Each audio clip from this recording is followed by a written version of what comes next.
Buenas tardes, estimado auditorio. Sean bienvenidos a esta emisión de la División Académica de Ciencias Sociales y Humanidades, En Contacto Contigo. Mi nombre es Gonzalo Mario Martínez Gómez, conductor de este programa. Recordarles que este espacio tiene como propósito servir como vínculo con la sociedad al mantenerlos informados sobre temáticas de interés social. En Contacto Contigo se transmite a través del canal 35.1 de televisión abierta y el canal 35 del sistema de cable local. También pueden seguirnos en Facebook TVUJAT y YouTube TVUJAT. Nuestro número telefónico para cualquier pregunta o duda es el 9933 58 15 96. Y para dar inicio a nuestro tema, les invito a ver la siguiente cápsula de introducción. Sin duda alguna, uno de los libros más interesantes que nos explica lo acontecido en la Revolución Mexicana desde sus orígenes hasta su consumación es el titulado La Revolución Mexicana desde una perspectiva regional, obra que forma parte del Anuario de Historia de la Universidad Juárez Autónoma de Tabasco, compendio donde participaron diversos cuerpos académicos para su conformación. Este libro es tan importante porque ubicó sus esfuerzos dentro del marco de reflexiones históricas que generó el centenario de la Revolución Mexicana, pero haciéndolo con un sentido que no se queda en un mero acto celebratorio, sino que se constituye en un análisis de las repercusiones de dicho fenómeno en Tabasco con la objetividad y sentido crítico propio de los académicos. En dicho opúsculo, nos narra María Trinidad Torres Vera, en su carácter de coordinadora de la obra, que la Revolución Mexicana fue un acontecimiento de gran trascendencia para la definición del destino socioeconómico y político de México y Tabasco, como fue la Revolución de 1910, la cual derribó el antiguo régimen porfirista y construyó las bases legales que sustentan al nuevo Estado mexicano a través de la Constitución de 1917. Además de propiciar las condiciones para el desarrollo del capitalismo industrial en el país, la Revolución Mexicana ha sido calificada como democrática, burguesa y popular por autores como Arnaldo Córdoba, interrumpida, según Adolfo, antidictatorial y política. Se caracterizó además por su tendencia antiimperialista. A 100 años de distancia, más que celebrar este acontecimiento, requiere de una profunda reflexión en cuanto a sus causas, trayectoria, resultados, tanto en el contexto nacional como regional. De igual forma, nos explica que la Revolución Mexicana es considerada como la primera gran revolución del siglo XX, no solo por las grandes transformaciones emanadas de ella, sino por el gran movimiento de masas que le imprimió su carácter revolucionario, derivado de las profundas contradicciones del porfiriato, caracterizado por el régimen dictatorial, las profundas desigualdades sociales, el despojo de tierras a los campesinos, creación de grandes latifundios, la explotación brutal de las clases trabajadoras, la falta absoluta de respeto a los derechos y a las garantías individuales, así como el predominio del capital extranjero en las principales actividades productivas en detrimento de la burguesía nacional. Todo ello dio origen a una gran inconformidad social que se agudiza a partir de la crisis económica de 1907 y de la fractura de la clase política, emanada de una ruptura generacional que se aceleró con la proximidad de la sucesión presidencial, propiciando el surgimiento de diversos grupos de oposición de diversa índole, que adoptaban ya sea la vida del sufragio o la lucha armada, pero coinciden en la decisión de poner fin a la dictadura, preparándose así las condiciones para este gran movimiento popular que conmovió hasta sus cimientos a la sociedad porfiriana. En 1909 aparece el grupo antirreeleccionista, encabezado por Francisco I. Madero, representante de la nueva generación de la burguesía norteña, que además de pretender transformaciones que les permitan una mayor participación en las actividades industriales monopolizadas por extranjeros, aspiraba al poder político, para lo cual escribió el libro La sucesión presidencial de 1910 y organizó el partido antirreeleccionista con el cual pretendía enfrentarse a Díaz en las elecciones de 1910. Pero al aproximarse las elecciones, Porfirio Díaz, al ver que el antirreeleccionismo ganaba más adeptos, mandó a encarcelar a Madero. Al ver que el camino a la democracia por la vía electoral estaba cancelado, optó por la lucha armada, promulgando para ello el Plan de San Luis Potosí, en el cual desconocía a Porfirio Díaz y convocaba al pueblo a unirse a la lucha revolucionaria del 20 de noviembre. En síntesis, la Revolución Mexicana fue una rebelión armada que empezó el 20 de noviembre de 1910, liderada por Francisco Ignacio Madero, para dar fin a la dictadura de Porfirio Díaz y al descontento de las clases bajas, enfrentadas contra las clases adineradas. Y todo esto terminó con la firma de la nueva Constitución Política de los Estados Unidos Mexicanos, siendo esta la primera a nivel mundial en reconocer las garantías sociales y los derechos laborales colectivos. El día de hoy abordaremos el tema La Revolución Mexicana, tópico que invita a reflexionar sobre la filosofía de la corriente política liberal gestada en la Constitución de 1857, retomada por Francisco I. Madero en su libro La Sucesión Presidencial, en la cual fundamenta sus principios, libertades y opta por un Estado democrático, representativo y federal libre de dictadores, arbitrarios y déspotas que pongan en riesgo la ineludible transformación del país al declarar su célebre frase, sufragio efectivo, no reelección. El movimiento de la Revolución Mexicana hizo un llamado para que los ciudadanos se enfrentaran al poder absoluto y se pudiera establecer el Estado democrático en el que imperara la soberanía, legalidad y el respeto a la voluntad del pueblo para elegir a sus gobernantes, puesto que Porfirio Díaz llevaba 35 años en el poder público. Aunado a lo anterior, la mala administración de la justicia, la riqueza acumulada en poder de solo unos cuantos, la extrema pobreza de la mayoría de la gente y las condiciones infrahumanas de los campesinos motivan este movimiento armado que culmina oficialmente con la promulgación de la Constitución Política de los Estados Unidos Mexicanos de 1917. Como se anunció en la cápsula jurídica, platicaremos con nuestros invitados sobre la temática, la Revolución Mexicana. Esta tarde tenemos como invitados especiales para platicar con nosotros sobre este tema de análisis al doctor Raimundo Vázquez Soberano y al doctor Jorge Luis Capdepón Ballina. Nuevamente, gracias por acompañarnos en este su programa En Contacto Contigo. Sean ustedes bienvenidos. Y para iniciar nuestro programa con estos invitados de lujo que tenemos el día de hoy, que son maestros investigadores de la División Académica de Ciencias Sociales y Humanidades de la UJAT, queremos empezar el programa preguntándole al doctor Raimundo, ¿por qué se gesta la Revolución Mexicana? Bueno, hay múltiples factores, pero de manera breve te comentaré algunos. El porfiriato, cuando inicia, de hecho, el 26 de noviembre de 1876, que es de facto, no de iure, sí, porque Porfirio Díaz derroca precisamente a Lerdo de Tejada, después asume el poder y posteriormente se van a elecciones en donde ya en el 77 ya es presidente constitucional, ¿no? Entonces por eso estamos hablando que en 1876 hace su arribo al poder de facto, en esencia. Bueno, y recogió al país en pedazos, ¿sí? México venía de una crisis terrible, de múltiples acontecimientos relacionados con lo que eran situaciones relacionadas con guerras intestinas o guerras civiles entre los propios mexicanos como tal. Entonces a él le toca darle forma, moldearlo. Esto poco se le ha reconocido a Díaz por una parte, ¿no? Entonces cumple en muchas cosas, en darle una estabilidad al país, de darle una armonía a nivel internacional, cumple en todo eso, nada más que descuida una parte muy importante, o mejor dicho dos. Una es la justicia social, por una parte, ¿no? Una sociedad sumamente precaria, en especial la rural, ¿sí?, en cuanto a lo que eran sus alcances económicos fundamentalmente, y por la otra una causa política.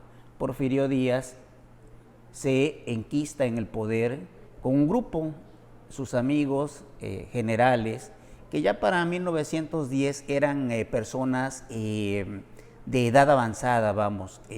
Había un relevo generacional que demandaba fundamentalmente una participación política que el porfiriato en términos concretos se negaba a concederle, ¿no? Dentro de ellos va a estar precisamente Francisco I. Madero, ¿no? Entonces Francisco I. Madero no es un personaje que pertenezca a clases medias bajas, es un hombre que de una familia acaudalada de Coahuila, ¿no?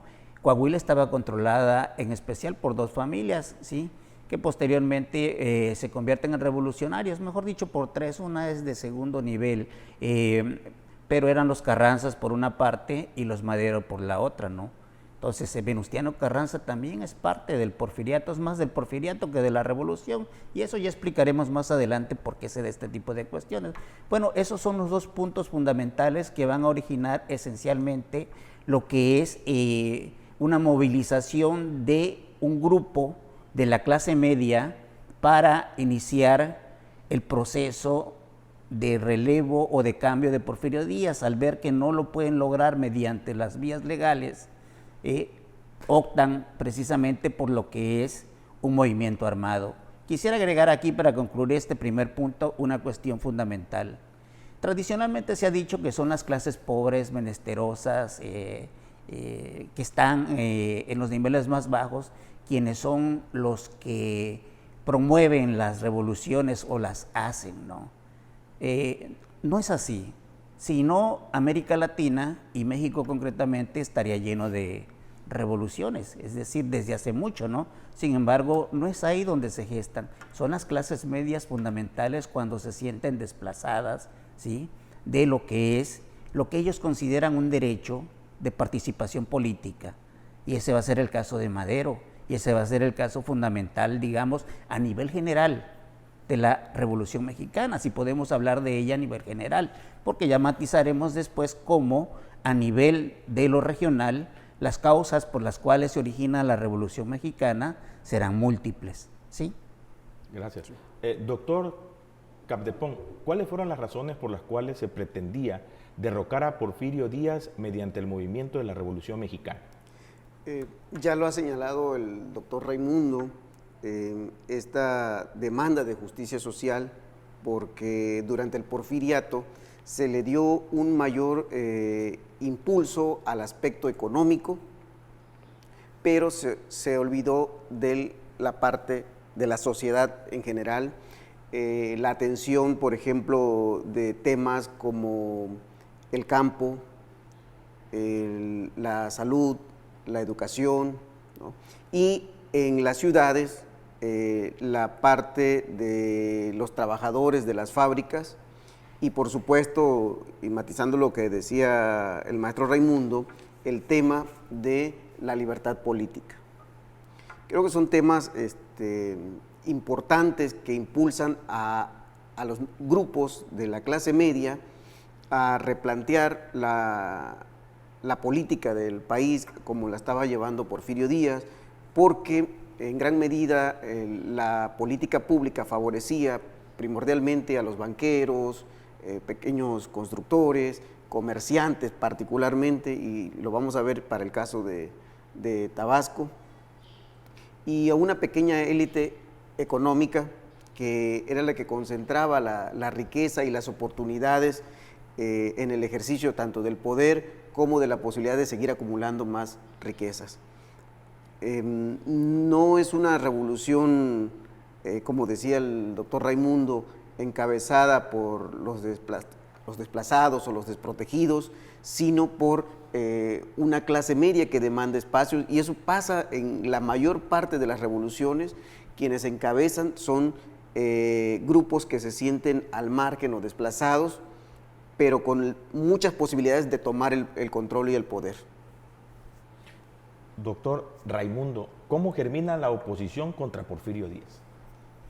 Bueno, ya te comentaba que la oposición fundamentalmente se va a dar en estos círculos de clase media, tanto de empresarios como de intelectuales. Vamos a tener, por ejemplo, el caso de los Flores Magón, ¿no?, que están influenciados, obviamente, por gran parte de lo que es una de las ideologías que estaba en estos momentos en boga, como van a ser los elementos del socialismo como tal, del comunismo, mejor dicho, por una parte, ligados a lo que es la justicia social, ¿no? Intelectuales de esta talla, por ejemplo, y desde luego empresarios que habían visto que sus intereses pues habían sido también mermados en cierta forma, porque los principales representantes que tenía Díaz para controlar las regiones no estaban siendo en ocasiones justos de acuerdo con ellos, ¿sí?, en lo que era el reparto, no solamente de concesiones, ¿sí?, para la construcción de ferrocarriles en especial, en donde Porfirio Díaz da un gran paso, por decirlo, pero con empresas extranjeras fundamentalmente. Lo mismo va a suceder en la minería, por ejemplo, y posteriormente aquí en el sureste, y bueno, y ahí es un tema que el que mejor lo domina pues es el doctor Cadepón. En el caso de las maderas, fundamentalmente, cuando la plata se deprecia a nivel internacional, se voltea al sureste y se ve en las maderas preciosas una especie de compensación fundamental para equilibrar la economía que en ese momento pues está siendo lacerada por lo que es la caída del precio de la plata como tal, ¿no? Entonces, estos puntos van a ser esenciales para que nosotros podamos entender fundamentalmente cómo es que se va generando este proceso que paulatinamente va a ir diezmando el porfiriato. El mismo Porfirio Díaz, con la entrevista a Díaz Creelman, que muchos han citado y llevado y traído, pero que en realidad no han leído, porque realmente esa entrevista es muy larga.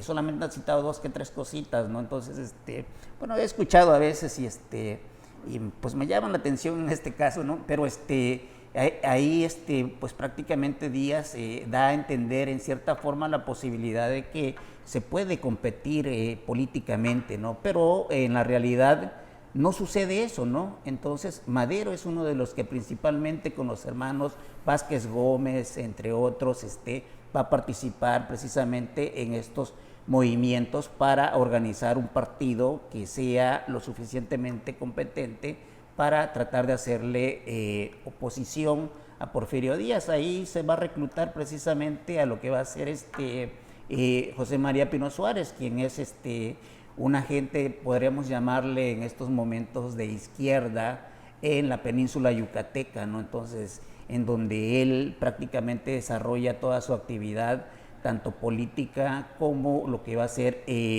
fundamentalmente económica y literaria. Su vida social la hace allá, lo cual no quiere decir que esté desligado de Tabasco, ¿sí? Enseguida continuamos aquí en su programa En Contacto Contigo. Vamos a una pausa promocional y seguimos platicando con nuestros investigadores de la División Académica de Ciencias Sociales y Humanidades de la UJAT. El tema, la Revolución Mexicana.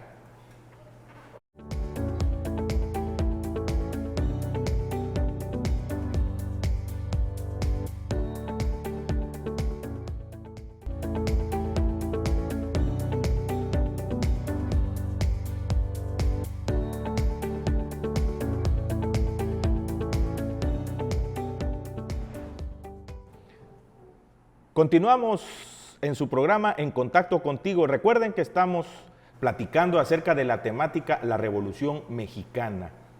Y continuando con nuestro tema, me gustaría preguntarle al doctor Capdepón, ¿quiénes fueron los principales precursores de la Revolución Mexicana? Bueno, mucho se habla del papel protagónico que tuvieron los hermanos Flores Magón. Sin embargo, a lo largo del país, en las entidades, y eso es lo que ha mostrado la historiografía actual, es que hubo desde principios del siglo XX pequeños movimientos, grupos antirreeleccionistas que estaban en contra de Porfirio Díaz y su régimen. Después vemos en la parte, digamos, entre el colapso del porfirismo y el inicio de la revolución a los hermanos Flores Magón, a los hermanos Flores Magón, después los hermanos, Cerdán. En el sureste, como bien decía el maestro Raimundo, José María Pino Suárez. En Tabasco resaltan Domingo Borrego, un hombre muy aguerrido aquí en Tabasco, el mismo Mestre que después es denostado en el movimiento revolucionario. Son estos intelectuales que se van involucrando en el movimiento revolucionario, algunos con una perspectiva moderada y otros más radicales, similar a los Magón. Domingo Borrego era de ese grupo un poco radical aquí en Tabasco. Después vemos a gente como Ignacio Gutiérrez, igual en Tabasco, que puede decirse que desde 1906-7 en la región de la Chontalpa tiene cierto grupo de apoyo en contra del régimen porfirista en la entidad, y a nivel general en todo el país, particularmente en el centro y norte de la República, a través de los periódicos, muchos hombres y mujeres que poco conocemos de ellos, porque se ha ensalzado más la figura, obviamente, de los Flores Magón o los Cerdán, pero hay muchas personas que a través de los periódicos clandestinos, regionales, estaban ya atacando al régimen de Porfirio Díaz. Doctor Raimundo, ¿es considerada como la primera gran revolución del siglo XX, la Revolución Mexicana? ¿A qué nivel? ¿Nacional o internacional? Internacional. Bueno, existe esa idea hasta el momento, ¿no?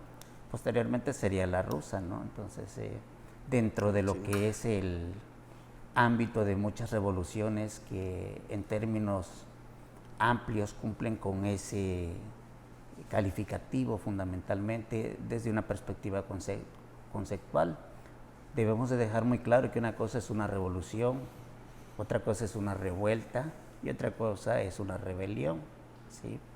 Por ejemplo, muchos autores plantean que el movimiento de independencia fue una rebelión, no fue una revolución, porque el sistema todavía se mantuvo, vamos a decirlo, ¿no? En el caso del movimiento de 1910 sí es considerado una revolución porque derroca un sistema e instaura una nueva constitución, un nuevo Estado, vamos a llamarlo, que paulatinamente no lo instaura de la noche a la mañana, sino paulatinamente lo va construyendo, ¿no? Esto lo va a lograr prácticamente hasta la década de los 30, ¿sí? Es cuando ya tenemos nuevamente un Estado sólido como tal, ¿no? Doctor Capdepón, ¿quiere agregar algo más? Sí, pensando ahorita lo que decía el doctor Raimundo, creo que sí hay que considerar esa parte, cómo la historiografía mexicana ha estudiado e interpretado la Revolución Mexicana, que es un tema interesantísimo. Algunos analistas consideran que la historiografía mexicana tiene como 3 generaciones de gente involucrada en el estudio y comprensión de este gran fenómeno que impactó, al menos en el país, en distintas áreas, ¿no? Entre ellas el arte. Pero volviendo a la historiografía, los primeros involucrados en el movimiento y muchos de los que escribieron sobre y en torno a la revolución fueron participantes directos del movimiento.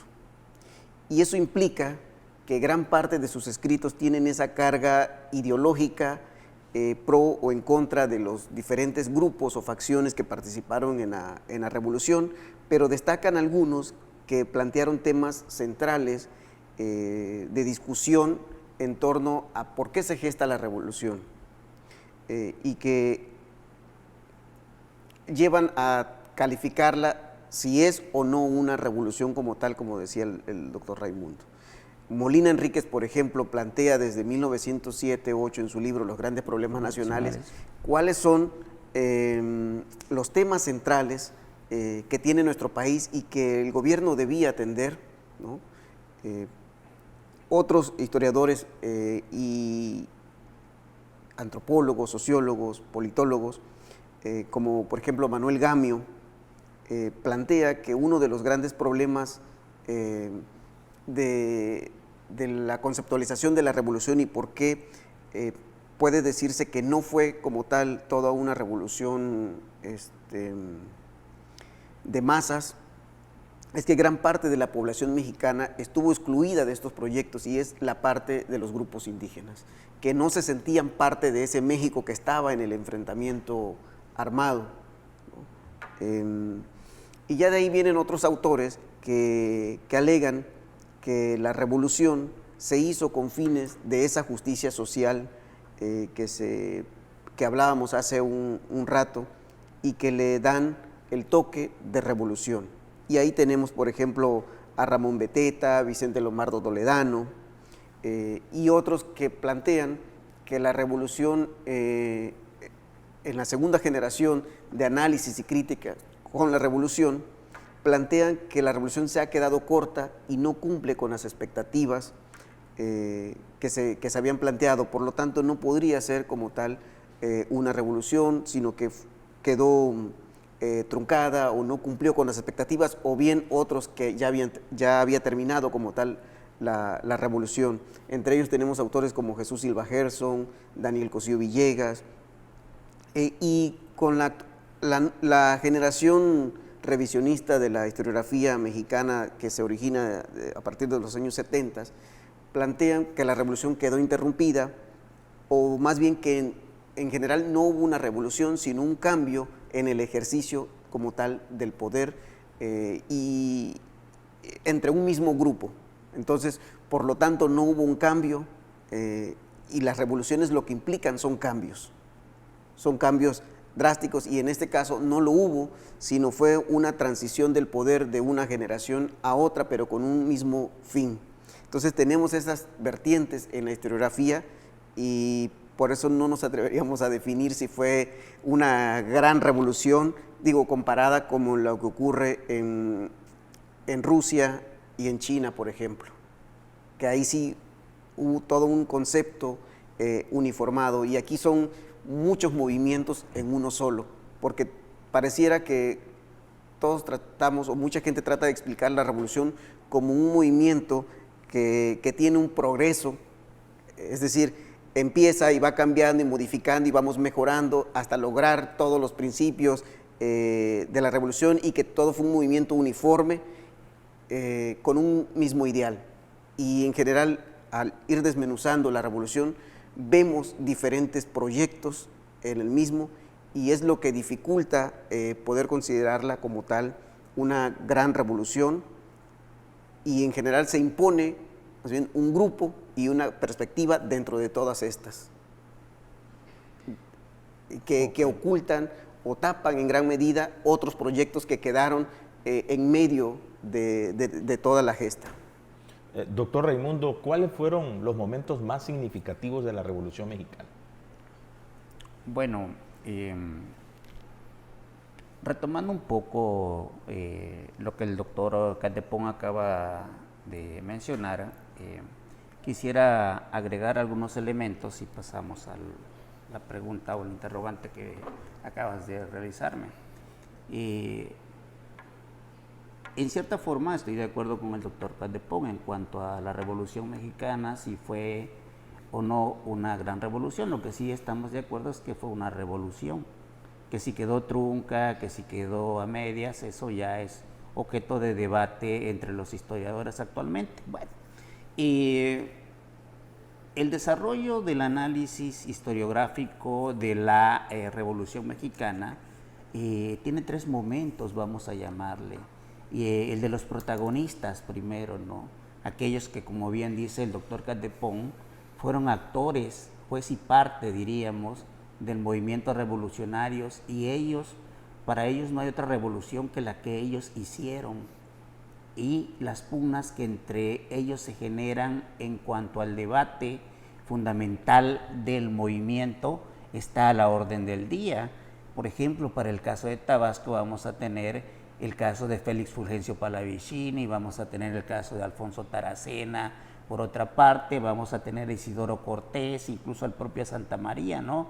No es fortuito que el propio Alfonso Taracena le denomine a su texto cumbre la verdadera historia de la Revolución Mexicana. Le denomina de esa manera porque él considera que muchos, como Manuel González, con el que traía una pugna terrible y que también plantea un esquema sobre la revolución, difieren radicalmente, ¿no? Entonces, esa es la situación, esos son los primeros estudios. Después vamos a tener ya una historia institucionalizada que liga a la Revolución Mexicana a esos herederos del poder, es decir, a esta nueva clase triunfante que algunos llamarán la nueva burguesía mexicana por una parte. Hasta 1952 aproximadamente, todavía la revolución conserva ciertos matices sociales. Sin embargo, en el 52, con la sucesión presidencial, un grupo de la Revolución Mexicana encabezado por Cárdenas, por Enríquez y por lo que va a ser fundamentalmente una serie de revolucionarios que comparten los principios sociales de la revolución, se van a oponer a una política oficial que sigue prácticamente los mandatos y el destino de los Estados Unidos como tal. El alemanismo se impone y también impone a lo que es Adolfo Ruiz Cortines, ¿no? Es decir, que ahí la Revolución Mexicana se bifurca, ¿sí? Y no es una cuestión de hombres, sino es una cuestión de principios. Entonces, a partir de ahí, el PRI como tal va a tener una hegemonía total, con un control también prácticamente sobre todos los actores y las instituciones sociales fundamentalmente. Es decir, hay una parte perdedora en la Revolución Mexicana, que es esa parte social que encabezó el cardenismo como tal, ¿no? Y que distorsionó el alemanismo fundamentalmente y lo que es el ruizcortinismo en esencia. Hoy precisamente se acaba de presentar dentro del espacio de este marco del 63 aniversario un libro importantísimo desde mi punto de vista para entender algunas cosas que el propio sistema enterró, que se llama Cárdenas y Enríquez van sobre el sistema, que es esa pugna precisamente entre los dos grupos que al final de la década de los 40 se disputan el control del país, enarbolando los principios de la revolución, ¿no? Entonces, a partir de ahí, la revolución se convierte en la bandera del partido oficial y, en pocas palabras, del poder como tal, hasta nuestros días. Doctor Capdepón, ¿las profundas desigualdades sociales fueron motivo para que se gestara la Revolución Mexicana? Creo que eso platicamos al inicio de la charla, que es cierto que había una gran desigualdad social, pero quienes encabezaron el movimiento, como Madero, no necesariamente pugnaban por la defensa de esas desigualdades sociales. Por eso decíamos que hay varios proyectos en la revolución. O sea, no es que hablamos de un grupo uniforme que hizo la revolución para que todos estemos mejor. Más bien, fue una serie de procesos e intereses en distintos grupos que hicieron la revolución. Madero, su objetivo era el cambio en el ejercicio del poder y un poco la libertad política, la democracia, y el hecho de haberse centrado solo en ese tema durante el tiempo que estuvo en la presidencia hizo que otros grupos revolucionarios se levantaran en su contra. Ahí tenemos a Pascual Orozco, tenemos a Emiliano Zapata, al mismo Villa, entre otros revolucionarios. Y si observamos, no todos enarbolaban la bandera de la desigualdad social. Cada grupo tenía diferentes intereses. Sería mi respuesta a esa pregunta. Doctor Raimundo, Sí. hace rato platicaba también el doctor Capdepón acerca de los hermanos Flores Magón. ¿Qué papel desempeñaron ellos en la Revolución Mexicana?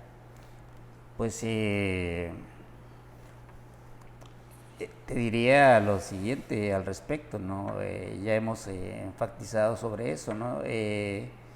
Pues son de los precursores, son de los intelectuales que en esencia van a ser promotores muy fuertes que van a pugnar por un cambio dentro de las estructuras sociales, no solamente en su ámbito local o regional como tal, sino que sus ideas tienen un impacto a nivel nacional concretamente, ¿no? Aquí quisiera hacer un énfasis que debemos de tomar en consideración. Tradicionalmente se había venido presentando a la Revolución Mexicana como algo monolítico, ¿sí? Como producto precisamente de las injusticias sociales generadas por los campesinos que se levantaron en armas fastidiados de la opresión, etcétera, etcétera. Todo esto se había venido mirando. Sin embargo, cuando se transita de la visión oficialista a la versión de la historia desde una perspectiva académica revisionista, esta se viene abajo y ya platicaremos por qué. Vamos a una pausa promocional, enseguida regresamos con el tema La Revolución Mexicana. Continuaremos platicando sobre este tema con nuestros invitados.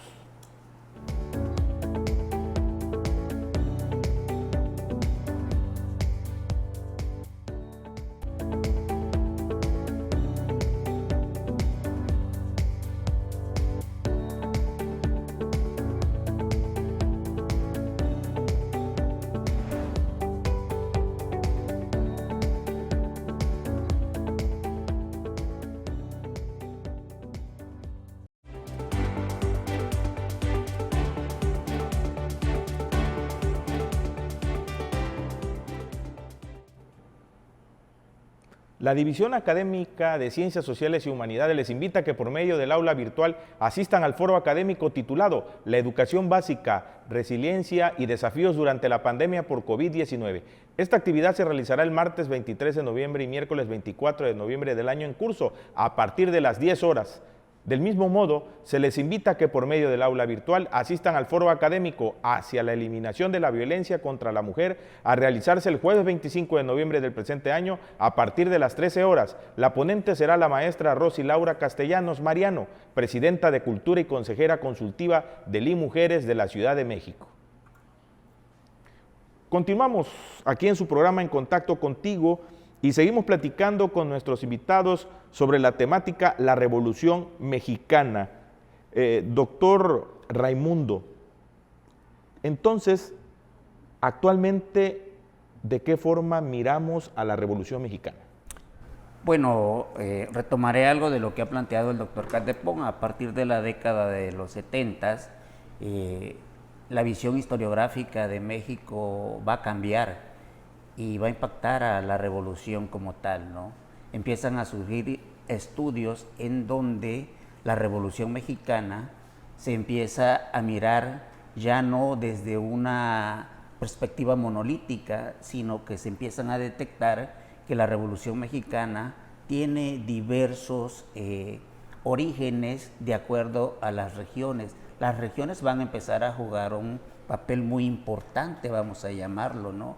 ¿De qué región eres? Y te diré qué hombre eres, pues, porque el medio también influye y los problemas sociales son diferentes. En este contexto van a surgir a nivel nacional estudios muy importantes que van a centrar a la Revolución Mexicana en otra perspectiva. Tenemos a Alagnay, por ejemplo, por una parte con su monumental obra La Revolución Mexicana. Él enfatiza eso, pero también dice que no debemos de perder de vista lo nacional, es decir, que no hagamos de la revolución con esta visión regional una pedacería como tal, sino que esto nos sirve como una herramienta de análisis que nos permite visualizar procesos que la mirada insularizante de la Revolución Mexicana a nivel general no nos permitía ver, y esto va a ser obvio porque en los últimos años contamos con un mayor número de fuentes, de archivos organizados, hemos hecho uso, por ejemplo, de la oralidad, etcétera, etcétera, cosas que hace medio siglo pues no se podían hacer, ahora sí lo podemos hacer, y las temáticas han surgido, han variado, han cambiado, hemos podido observar procesos diferentes, fenómenos diferentes, etcétera, etcétera, y eso también nos ha llevado a una periodización distinta de la Revolución Mexicana, que es en donde muchos mantienen una polémica que yo diría que a veces es un poco, vamos a llamarle bizantina. O sea, ¿en qué sentido? La Revolución Mexicana tiene sus periodos perfectamente establecidos. Digo, para quienes la estudian, sí, ahora para quienes escuchan, esa es otra cosa. El primer periodo iría de 1910 a la muerte o al asesinato de lo que es Madero y Pino Suárez.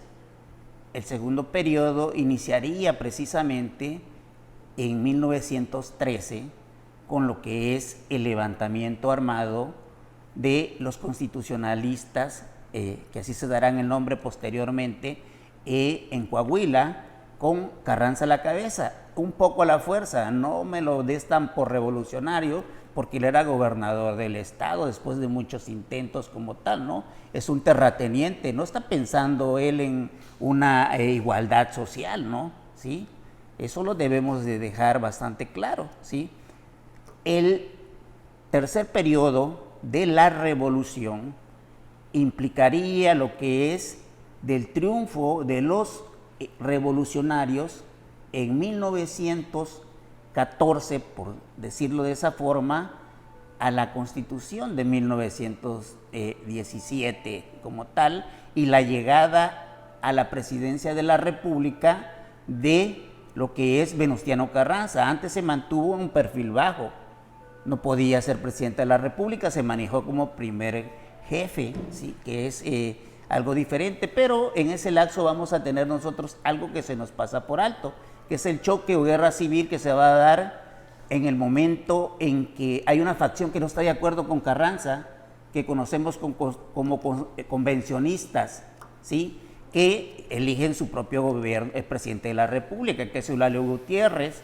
Eulalio Gutiérrez es nombrado en especial por las fuerzas villistas, ¿sí? Que se les dé el nombre, como acabo de mencionarte, de convencionistas, y se da esa guerra en la cual Carranza cuenta con la fortuna de tener a uno de los mejores generales tácticos en cuanto a lo que es la lucha, que es Álvaro Obregón, que prácticamente pues hace trizas a las fuerzas de Francisco Villa.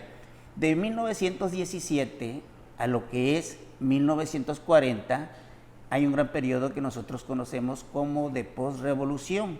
Quizá los primeros 10 años de ese periodo todavía la estabilidad, vamos a decirlo, política y armada en el país no era lo que se deseaba, ¿no?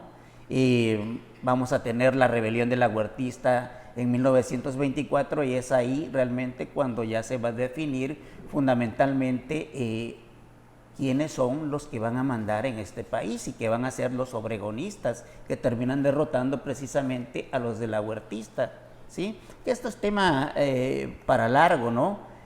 Y si tú quieres tomar una fecha oficial, ¿sí? No sé de dónde sacaste que oficialmente en 1917 terminaba la revolución, por lo que dijeron ahí, pues bueno, pero bueno, es aceptable.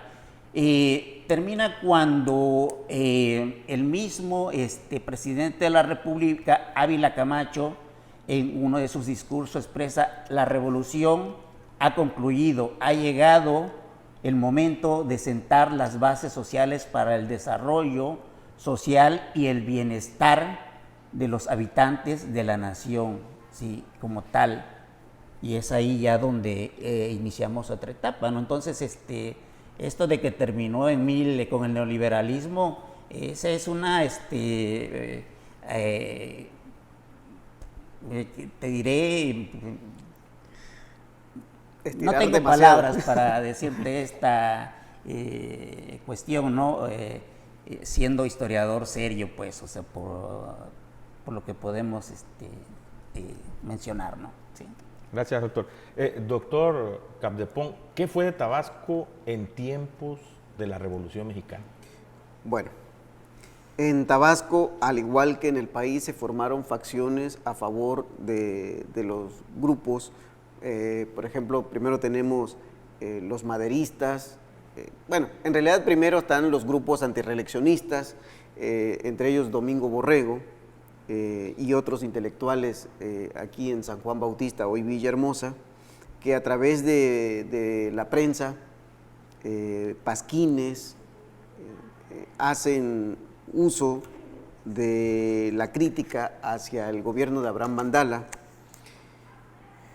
Son perseguidos y ya cuando Madero se posiciona como líder de un movimiento a nivel nacional, algunos locales manifiestan su apoyo, entre ellos Ignacio Gutiérrez Gómez, quien produce unas pequeñas escaramuzas en la Chontalpa, es derrotado.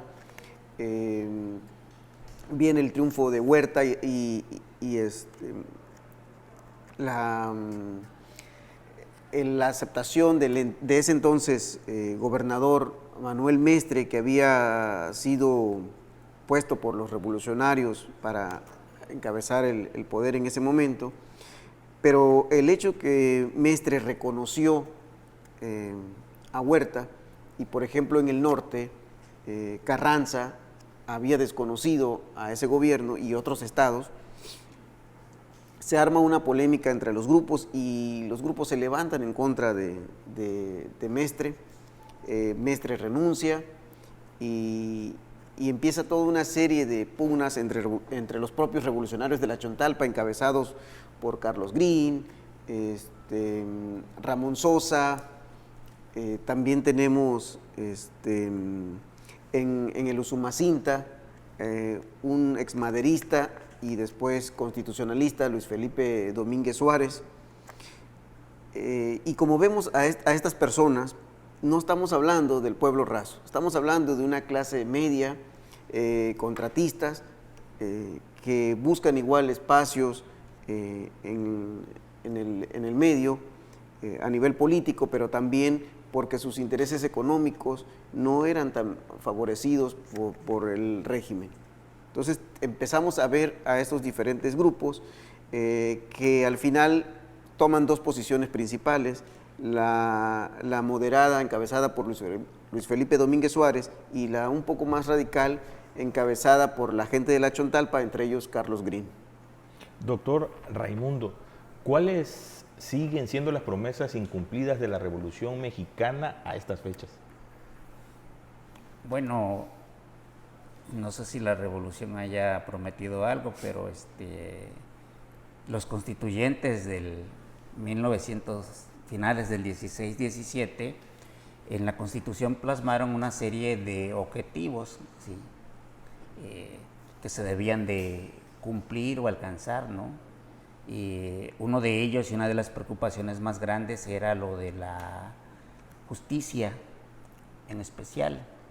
Se consideraba al porfiriato como un sistema corrupto, donde la justicia estaba del lado de los más poderosos o de quien mejor podía pagar, ¿no? Entonces, se decide o deciden el constituyente del 17 depositar su confianza en un actor que ya existía, pero que había jugado un papel poco relevante, que es el Ministerio Público, ¿sí?